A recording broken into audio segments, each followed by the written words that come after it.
ಇಂದು ರಾಜ್ಯದಲ್ಲಿ ಮುಂಗಾರು ಮಾರುತಗಳು ಮತ್ತಷ್ಟು ಚುರುಕುಗೊಂಡಿದ್ದು, ಹವಾಮಾನ ಇಲಾಖೆ ಇವತ್ತು ರಾಜ್ಯದ ಹಲವು ಜಿಲ್ಲೆಗಳಿಗೆ ಭಾರೀ ಮಳೆಯ ಮುನ್ಸೂಚನೆ ನೀಡಿದೆ. ನಿಮ್ಮ ಜಿಲ್ಲೆಯಲ್ಲಿ ಇವತ್ತು ಮಳೆ ಬರುತ್ತಾ?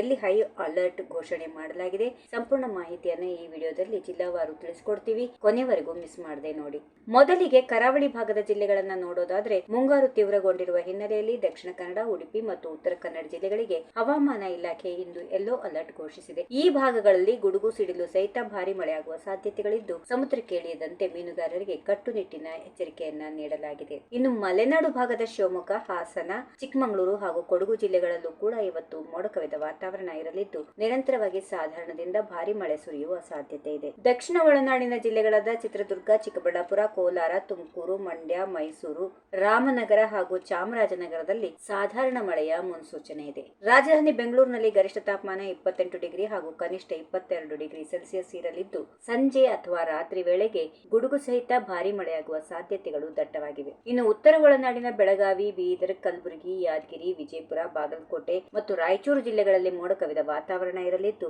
ಕೆಲವು ಕಡೆಗಳಲ್ಲಿ ಹಗುರದಿಂದ ಸಾಧಾರಣ ಮಳೆ ಆಗಲಿದೆ. ಬಳ್ಳಾರಿ, ಕೊಪ್ಪಳ ಹಾಗೂ ಗದಗ ಭಾಗದಲ್ಲಿ ತಾಪಮಾನ ಕೊಂಚ ಹೆಚ್ಚಿದ್ರೂ ಸಂಜೆಯ ವೇಳೆಗೆ ತಂಪಾದ ಗಾಳಿ ಮತ್ತು ಲಘು ಮಳೆಯ ನಿರೀಕ್ಷೆ ಇದೆ. ಮುಂದಿನ 3 ದಿನಗಳ ಕಾಲ ರಾಜ್ಯಾದ್ಯಂತ ಮಳೆಯ ಅಬ್ಬರ ಮುಂದುವರಿಯಲಿದ್ದು, ಸಿಡಿಲು ಬಡಿಯುವ ಸಾಧ್ಯತೆಗಳಿರೋದ್ರಿಂದ ಸಾರ್ವಜನಿಕರು ಹಳೆಯ ಕಟ್ಟಡಗಳು ಅಥವಾ ಮರಗಳ ಕೆಳಗೆ ಆಶ್ರಯ ಪಡೆಯಬಾರದು ಎಂದು ಹವಾಮಾನ ಇಲಾಖೆ ವಿನಂತಿಸಿಕೊಂಡಿದೆ. ರೈತರು ಮತ್ತು ಸಾರ್ವಜನಿಕರು ಮುನ್ನೆಚ್ಚರಿಕೆಯಿಂದ ಇರುವುದು ಒಳಿತು.